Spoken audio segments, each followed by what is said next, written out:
Salamat o Diyos dahil kayo ay mabuti. Salamat sa pagbibigay niyo sa amin ng isa pang araw ng buhay. Salamat sa kalayaan na sumamba sa inyo sa sandaling ito. Nilalapit namin sa iyo ang mga sarili namin, Panginoon, kung merong anumang bagay na maaaring maging hadlang para kami lubos na makiisa sa inyong Espiritu. Isinusuko po namin. Punan niyo nawa, Panginoon, aming pagkukulang ng inyong pasensya, ng inyong pag-ibig, ng pagpapatawad ninyo. At nawa yung kapangyarihan nyo, maramdaman po namin. Lumalapit kami na may hawak, Panginoong sisidlan na walang laman. Hinihiling namin punuin nyo po ito ng inyong mga salita, ng inyong pag-ibig at karunungan. And like empty cups, we lift our hearts to you, Father, and we pray that you may fill our hearts with your presence. Fill that vacuum in us that only you can fill. And we pray that your wisdom may prevail, lead us unto greater knowledge of you, which in turn will lead us unto good works that glorify your name and worship you in spirit and in truth. Protect us from the evil one. Protect us from lies and deceptions. Protect our loved ones who are not with us right now, O God. And may this time be a fruitful one with you. Be the speaker. Lead us, teach us, and may we honor your name. Father, we praise you. We thank you, we honor you. In the name of Jesus our Lord. Dahil po mahal natin ang Panginoon, ay marapat lang na dibdibin natin ang ating tungkulin na lumago sa espiritual na paraan. At sa paglago ay dapat bantayan natin kung ano mga lumalabas sa ating bibig, sapagkat yan ay nagmumula sa puso, kung hindi man sa isang isip na maaaring nagpapabaya. Matthew 12:34, For out of the overflow of the heart, the mouth speaks. So kung ano ang nag-uumapaw sa puso, yun lamang ang lumalabas sa bibig. What people say, their words, their vocabulary, their favorite expressions, and even topics reveal the state of their heart, of their mind, even of their spirit.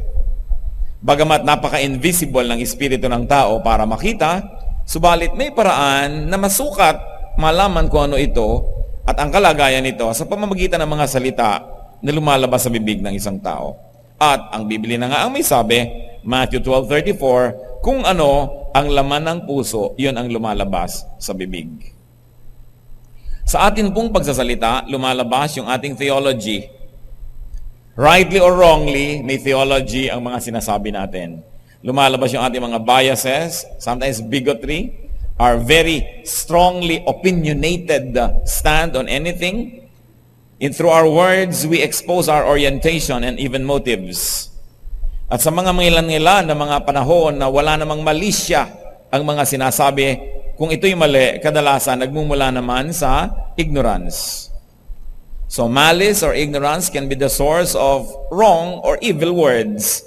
And in both cases, they are dangerous. Napakarami pong mga Kristiyano na bago sa pananalig o kaya matagal man pero hindi ganap na nagkaroon ng panahon o pagkakataon mag-aral, maraming mga di pa nauunawa ang lubos. At kung ang mga bawat Kristiyano sana ay mayroong isang munting guidebook na pwede niyang basahin para makaiwas siya sa mga hindi na sana niya mararanasan pa ng mga kabiguan, disappointment, disillusionment, ay napakagandang magkaroon nito. At ito po ay isa sa mga layunin ng pag-aaral natin na kung tayo bago-bago sa pananalig, ay mapaunahan na tayo na sa church man, sa fellowship man, in the company of so-called believers, ay maaaring magkaroon ng mga snares, traps, and difficulties. At kung tayo ay dati na't matagal na sa Panginoon, maganda ring paalala na baka tayo ang nagtataguyod pa ng ganitong mga ikinakatisod o kaya pinanlulumo, ipinaghihirap at ipinanghihina ng loob ng mga mananalig. So sa atin pong survival guide for God's people, suriin natin ang ating sarili, tingnan natin kung meron tayong dapat baguhin sa ating sarili, kung meron tayong dapat pag-ingatan sa iba, o kung sa iba man nanggagaling ito ay kung meron tayong dapat ipatawad at unawain man lamang. Beware of this big, colored, and loaded words. Meron tayong koleksyon ng ilan sa mga big, colored, and loaded words that new Christians should be careful about and old Christians should watch out for. First is the word unbeliever. Ano ba yung word na unbeliever? Nadidinig natin lagi sa mga born-again Christian. Kuminsan nga po, kuminsan gusto kong matunaw sa aking kinakatayuan pagka meron akong nakakapanayam ng mga dumadaan. Tapos sasabihin nung attendee sa church, Pastor, ito pong auntie ko, unbeliever. Pero dinig na dinig nung auntie niya na tinatawag siyang unbeliever. At napakarami na po mga tao nagreklamo, bakit ang gayabang niyo mga born again kayo? Tinatawag niyo kami unbeliever. Ano palagay niyo? Kayo lang naniniwala sa Diyos? So be careful with that word. Kadalasan kasi ang ibig sabihin natin sa unbeliever, not of our local exclusive sect or community. Maybe not born again the way we want born again to be, and sometimes not Protestant. Brothers and sisters, beware of this word because the word unbeliever is so judgmental. Kung maaari nating ilaglag sa ating vocabulary yan at marami namang ibang mas katanggap-tanggap na mga panalita. The word unbeliever is so condescending and it is so self-promoting because unbeliever siya, believer ako. It can be derogatory and very specifically it is divisive because it divides people among believers and unbelievers. While it is true that there is such a spiritual division, it is not always pleasant, it is never pleasant that we label people as unbelievers. Especially when we apply the word to people who also believe in the God of Genesis. Kung isa sabihin natin, unbeliever to unbeliever, naniniwala din naman siya, the same God of Genesis, the God who created us, Elohim. God El Elyon, tinatawag ang mga pangalan niya sa Biblia. The God of the Bible. How can you call somebody who believes in the God of the Bible an unbeliever? But they only happen to belong to another definite or exclusive congregation. Sabi sa Matthew 7:1, do not judge. Napakarami po ng mga wala pa sa Panginoon ang nauudlot o kaya ay nadadala at lumalayo dahil sa mga nadidinig nilang mga ganitong mga pananalita. Another word that we should be careful about and careful in dispensing is the word saved or unsaved. Ang dalas niyan. Pag may namatay habang nakatingin sa ataol yung Kristiyano, tatanungin niyo kung mag-anak, saved na ba? Tingnan niyo nga ang katabi niyo, mga kapatid. Sige na, kung may kasama kayo, titigan niyo sandali lang, tingnan niyo mabuti, saved na ba yan? Malalaman niyo ba? Di ba? Pwede bang malaman kung isang tao saved? So sasabihin natin, ito saved na. Because they showed visible or audible signs of religious belief or acts in accordance with our standard and measurement. Ang totoo niyan, walang lubos, walang makakaalam kung ang isang tao ay saved. Maaaring makakita ka ng indicators, mga pahiwatig, but you can never definitely say saved, unsaved. So it's a very, very loaded word that we should be careful with. Sabi sa 1 Samuel 16:7, man looks at the outward appearance, but the Lord looks at the heart. Meron pa nga akong kilalang mga bata, nakita nilang isa nilang kamag-anak na babae, na Kristiyano rin, sabi nila, ay, hindi saved. Hindi pala saved ang ating kamag-anak. Alam niyo kung bakit? Kasi nakita nila nakapantalon. Sila lumaki sa isang iglesia na yung pagpapantalon ay isang napakalaking kasalanan na dapat sunugin sa impyerno ang mga babae nagpapantalon. So sabi nila, hindi siguro saved. You see, what religious bias can give to young minds. And when we say young minds, we don't only mean young in terms of age, but young in terms of spirituality. So yung saved na yan, napaka-loaded word. Kaya yung iba tuloy, ang yabang-yabang nyo naman, saved na kayo, alam nyo na, buhay pa kayo, saved na kayo. Bakit natin ito kailangan pag-aralan? Bagamat meron tayong mga conviction tungkol sa kahulugan ng word na ito, but we must be user-friendly.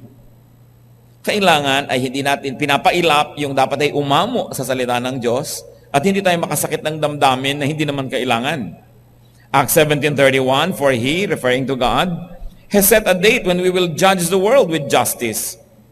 By the man He has appointed, He has given proof of this to all men by raising Him from the dead. So wala pang judgment, darating pa lang. Lalong-lalo ka ang tao'y buhay pa, paano mo malalaman na hindi yan saved? Paano mo mahuhusgahan? Pero sakit yan ng mga Kristiyan, lalo pupunta sa patay, saved na ba? Kumanyan, tumanggap na, salamat, sigurado na tayo nasa langit. Ganon ba kasimple ang kaligtasan ng Espiritu?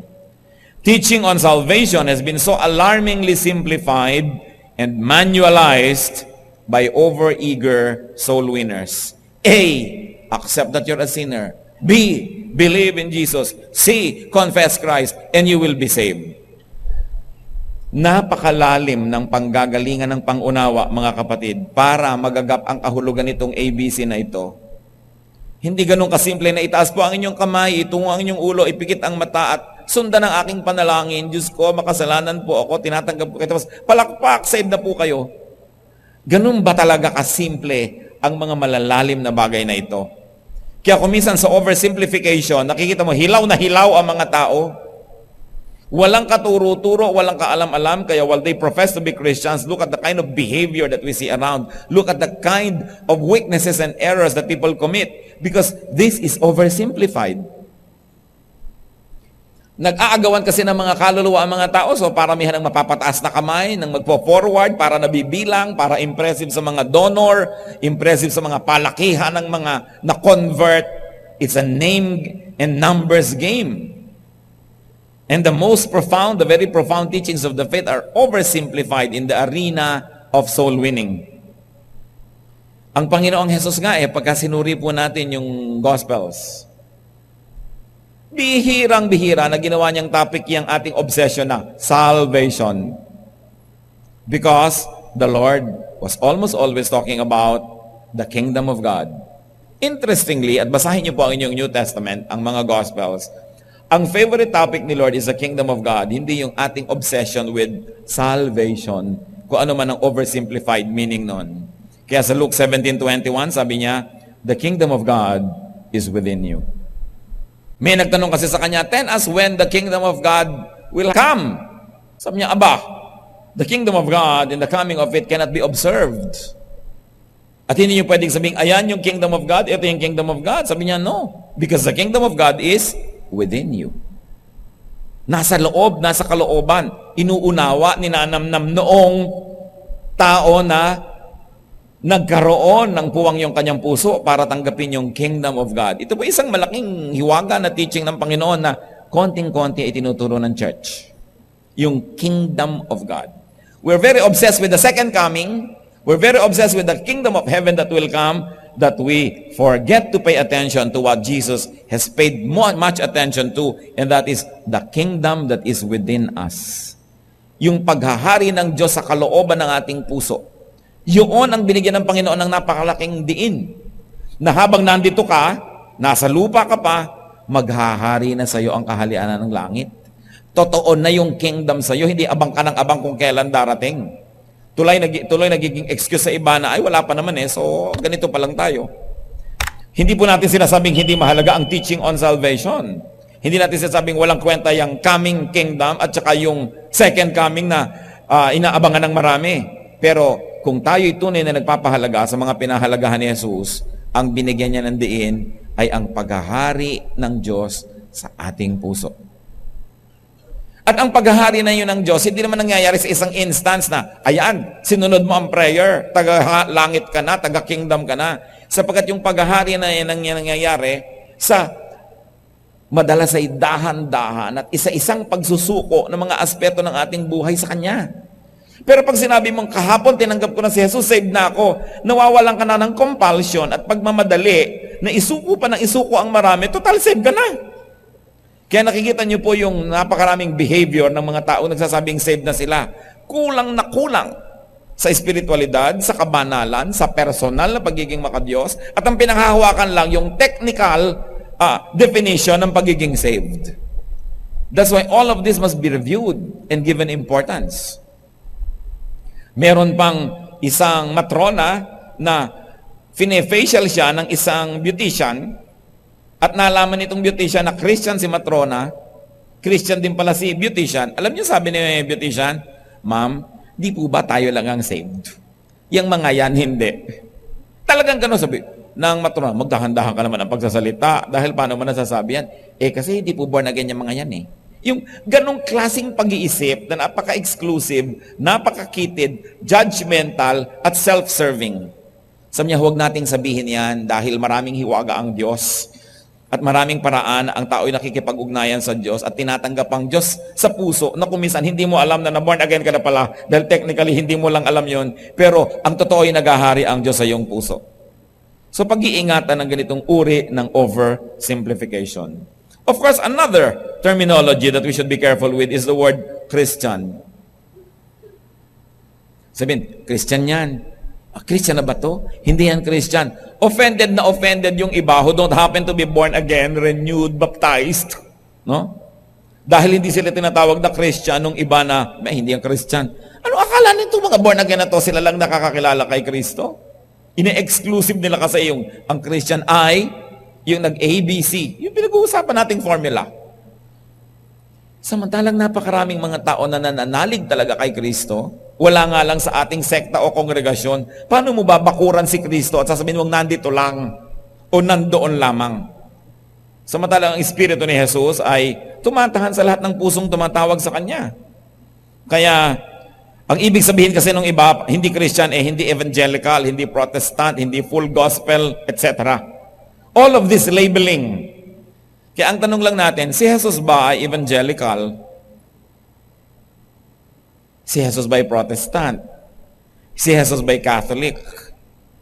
Si Jesus ba ay full gospel o half gospel o ano?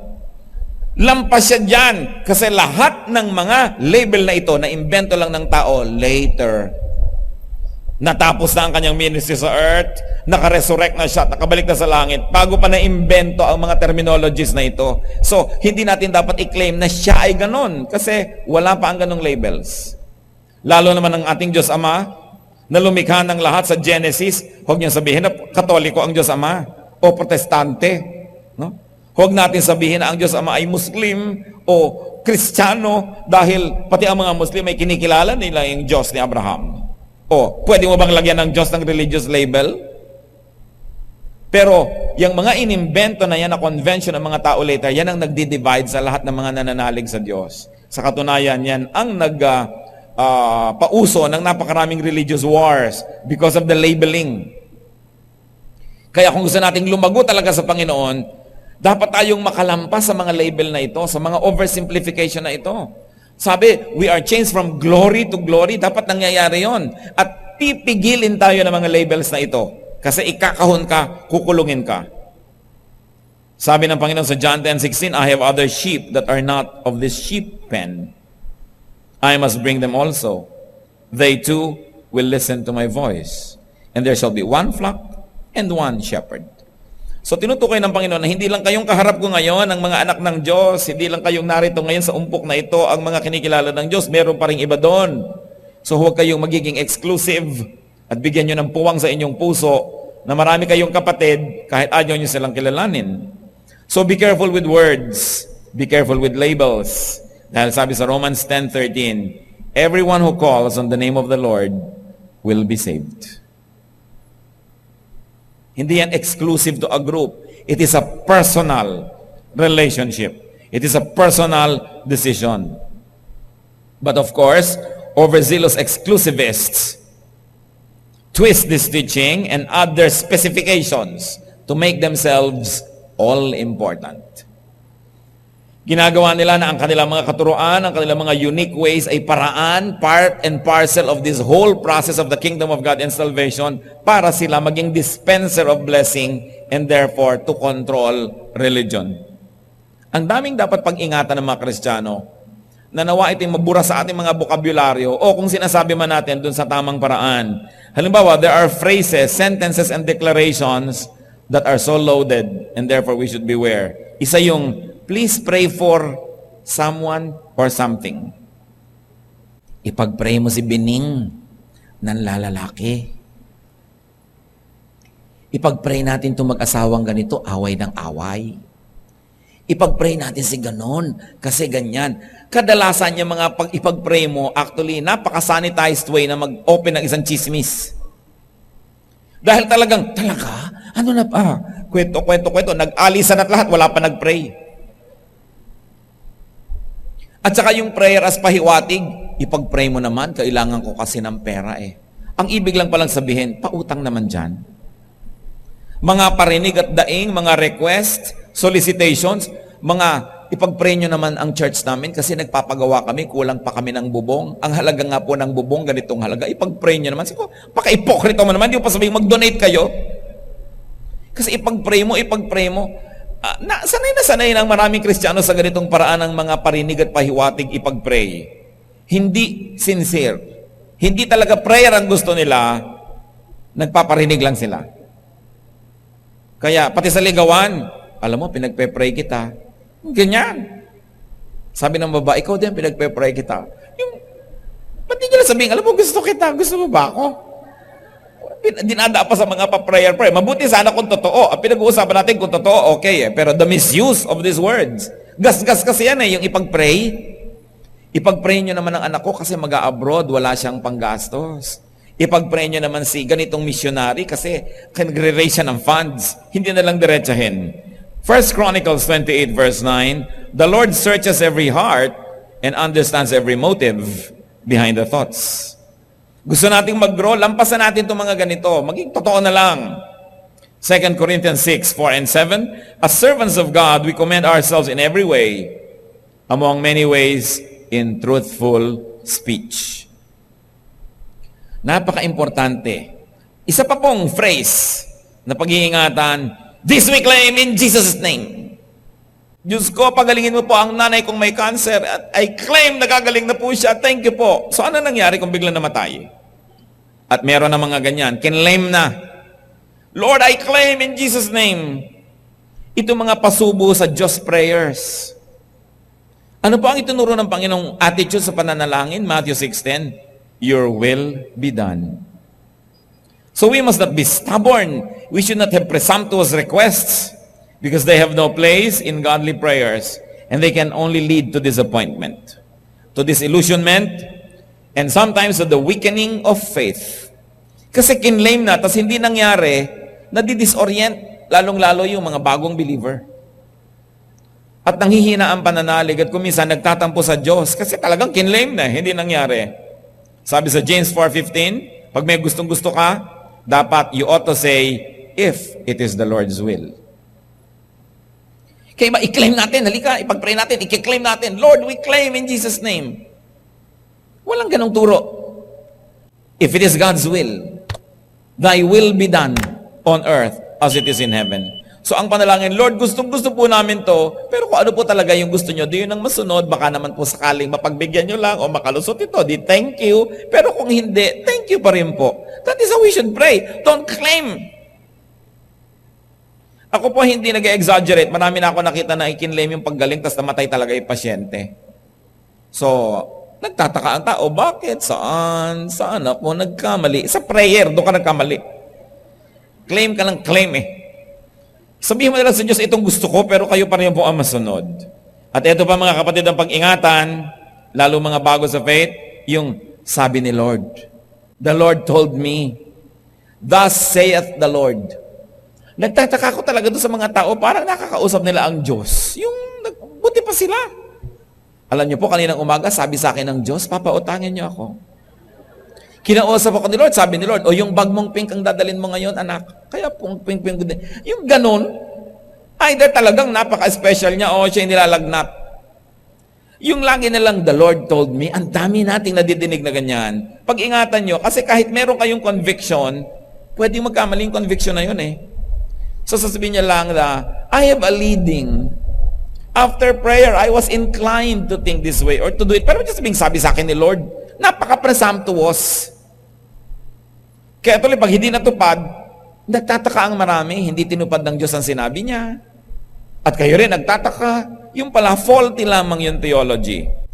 2 Peter 2:1, but there were also false prophets among the people, just as there will be false teachers among you. So yung gusto natin siguro isipin na hindi naman false prophet, talaga lang, hindi lang niya nasusuri yung kahulugan ng pinagsasasabi niya. Pero, meron talaga mga false prophets. Halika, ipoprophesy kita, magpoprophesy. Alam niyo po, gustong-gusto ng mga ibang tao yung gift of prophecy. Why? Because it makes a star of the prophet. Biruin mo, nakikinig sa'yo ang tao, ayaw gumawa ng anumang bagay hanggang hindi kumukonsulta sa'yo. It makes you very important. Kaya may mga tao na gustong-gusto nila na magprope-propetahan. Pero anong sabi sa Jeremiah 23:30-32? Therefore declares the Lord, I am against the prophets who steal from one another words supposedly from me. Yes, declares the Lord, I am against the prophets who wag their own tongues and yet declare, the Lord declares. Indeed, I am against those who prophesy false dreams, declares the Lord. They tell them and lead my people astray with their reckless lies, yet I did not send or appoint them. They do not benefit these people in the least, declares the Lord. So kahit po sa Bible, napakarami nang nai-record ng mga false prophets and false prophecies. While we continue to always say that we believe that there is still the gift of prophecy up to now. Pero marami, nilalagnat lang.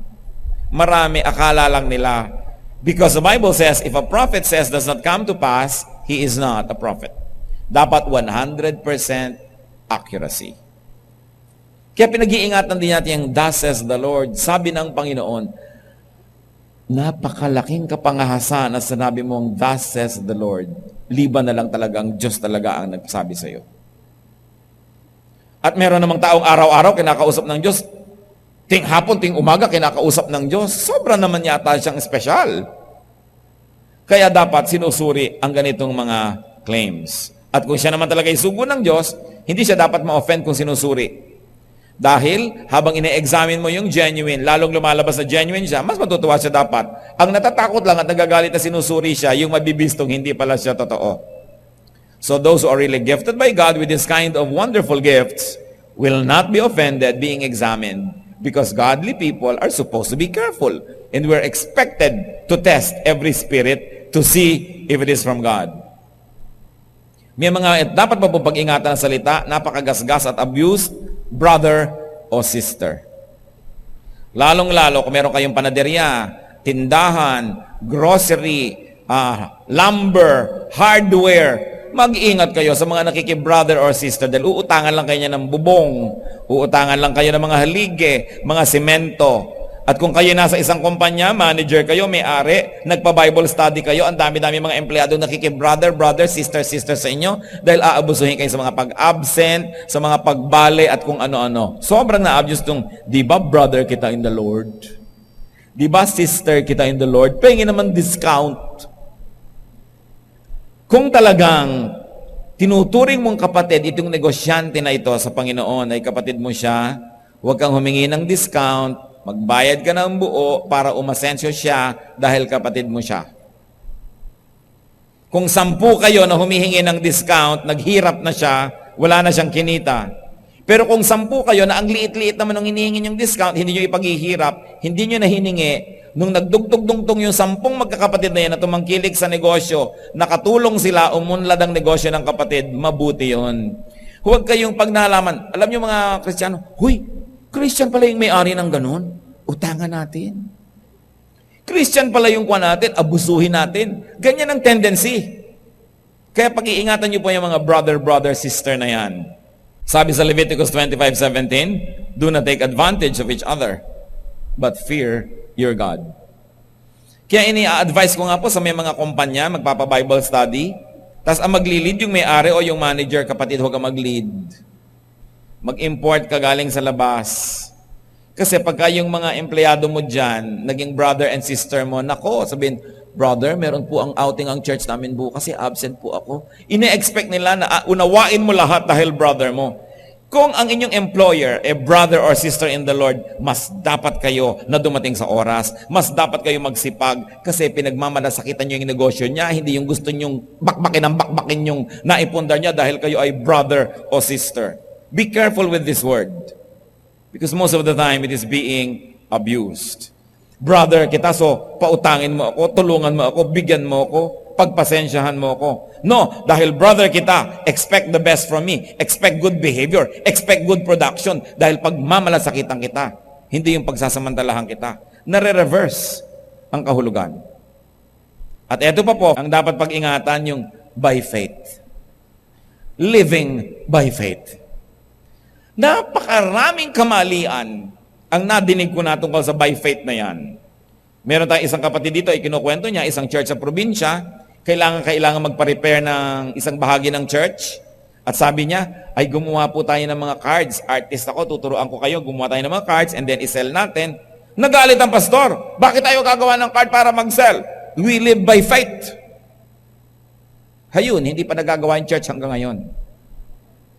Kasi ano pong ibig sabihin nila by faith? Yung without plan, without preparation, without practical action, without tangible resources, without fallback, without any escape route. Yun ang ibig sabihin nila sa by faith. Ibig sabihin, with careless abandon. Hebrews 11:7, by faith, Noah, when warned about things yet not seen, in holy fear, built an ark to save his family. So ano po nakita natin dito kahulugan ng by faith? Kumikilos, nagtatrabaho, gumagawa ng praktikal, ginagamit ang utak na ibinigay sa atin ng Diyos para lutasin yung kaya naman natin sa ating level. Yun ang by faith. Pero yung iba, magmi-mission po ako. Talaga? Paano ang pamilya mo? By faith. Kaya hayan na yung mga anak, mga butot balat na sa kapayatan kasi yung tatay ay nag-by faith. Ang dami ko pong nakilalang pastor na umiiyak dahil ang mga anak naging mga magnanakaw kasi nagutom, walang makain kasi by faith. Walang plano, walang fallback, nothing, kasi by faith, tas sisisihin ng Diyos. Kasi hindi naman yun itinuturo sa Bible na ibig sabihin ng by faith, yung kalimutan mong may utak ka. Huwag kang gumawa ng dapat gawin. Ang dami po, kung iisa-isahin pa lang natin yung mga vocabulary ng maraming mga Kristiyano, makikita natin ang daming bara para lubos na dumaloy talaga yung wisdom of God and therefore the blessing of God. Noon, sinasabi natin because the church is young, but the church in the Philippines, at least the evangelical church, is at least already 100 years old. And if you're going to count the Christian tradition in the Philippines, including the Catholic tradition, 500 years old na. Hindi na young. Dapat na mag-evolve. But very, very especially among the evangelical, Bible-based Christians, these ideas are very prevalent. Lagi mong nadidinig. At pipintasan ka pa ng iba pag nagpaplano ka, pag gumagawa ka ng mga paraan, sasabihin nila, wala kang faith. Pero wala naman silang ginawa kundi magparinig, ipag-pray mo naman kasi nagpapagawa kami ng buong. Akala ko ba by faith? Bakit kailangan mo magparinig ng ganyang kutakot-takot? So kung mga bagay na ito mga kapatid ay ating una, tingnan, baka guilty tayo. Siyasatin natin, suriin natin. Pangalawa, baka may mga tao na ginagawa nila sa atin yan. Yung mga terminologies na to, minamanipulate lang pala tayo. Tapos brother or sister sila. Be careful. Sabi ni Lord, I'm going to send you a sheep among wolves. Not everybody wearing a sheepskin is sheep. Sometimes these are wolves wearing sheep's clothing. At kadalasan naman, pure ignorance lang. It's the best kung ignorance, at least walang malis. But you know that ignorance is not good either. So dapat tayo mag-aral. Siyasatin ang ganito mga bagay. Do not oversimplify the faith. Ito kasing tradition natin ng mga Bible-based denominations, ito oversimplify. Nakamanual lahat. Parang ganun lang mahuhuli yung mga malalawak na diwa tungkol sa Diyos at nailalagay sa papel at step 1, step 2, step 3. Ganun lang kasimple. But spiritual things are profound. Kailangan ang ating pagbubulay-bulay, ang ating pag-iisip-isip. Ano po ang nagiging usual result nitong sinasabing living by faith? Poverty, want, substandard products or produce, needless difficulty, disappointment, disillusionment, and many people turn away from God and from the faith later on. Dahil hindi na-deliver yung ina-expect nila. Kasi naman yung means nila of production, so to speak, is not what the Bible teaches. James 2:18, but someone will say, you have faith, I have deeds. Show me your faith without deeds, and I will show you my faith by what I do. Sabi nyo, nanghahamon pa yung iba. Ikaw kasi may pananalig, ako gawa. O yung iba, gawa ka lang, wala kang pananalig. Sabi nitong may akda, pwede mo bang paghiwalayin yung pananalig at gawa? Ipakita mo sa akin ang pananalig mo na walang gawa. At ipapakita ko sa iyo ang pananalig ko sa pamamagitan ng ginagawa ko. So napakalinaw that there is a prevalent misunderstanding of what it means to live by faith. Ala chamba, kung ano na lang mangyari, ganun. Being in the Lord, being in the Lord's fellowship can and should really be wonderful. Wala na yata tayong dapat ipagpalit pa doon sa karanasan na tayo'y lumalapit sa Panginoon, nakikilala natin siya, lumalalim ang pangunawa, at nai-apply natin sa buhay ang ating mga kasulatan ng Biblia. But there are snares, there are traps, there are pitfalls, there are snakes that can spoil life in God's garden. Pag-ingatan ng mga ito, lalong-lalo kung nasa atin pala.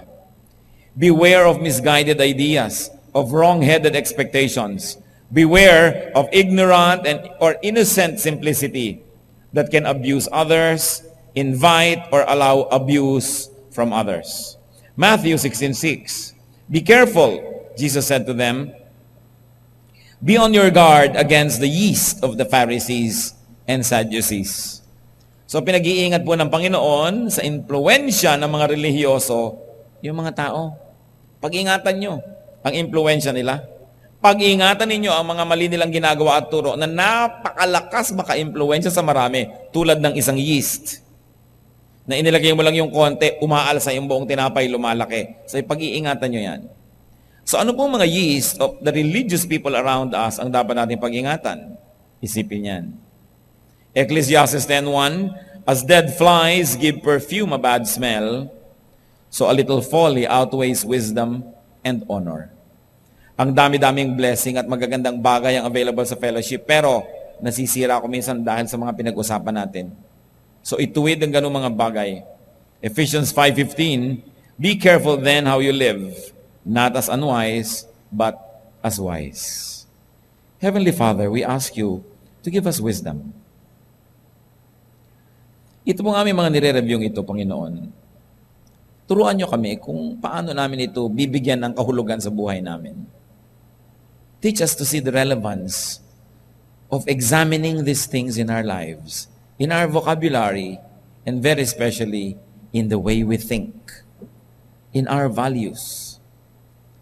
Ipakita mo, Lord, kung kami ay may dapat ituwid. Ipakita mo kung meron kaming dapat pag-ingatan sa aming kapwa. At kung meron mang mga ganito, ipakita mo rin kung anong dapat naming ipatawad, unawain, idalangin, at pagtulong-tulungan na ayusin sa aming buhay. Nawa, Panginoon, sa patuloy naming pag-aaral lang yung salita, mangusap po kayong may kapangyarihan. We commit to you this special fellowship, that through this, O God, your words may be more and more real, more and more practical in application. Pero una sa lahat, nais naming siyasatin ang aming mga pag-iisip, terminologies that can become either tools or hindrances in knowing you more and in being a blessing to our brothers and sisters. Mga kapatid, magbulay-bulay tayo. Pag-isipan ang ating manarinig.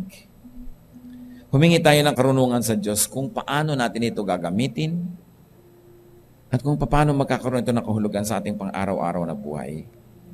Let the presence of the Spirit guide us into the truth. Mangusap po kayo sa amin, Panginoon. Guide us. Teach us. So in moments of silence, let's be alone with the Lord for a while.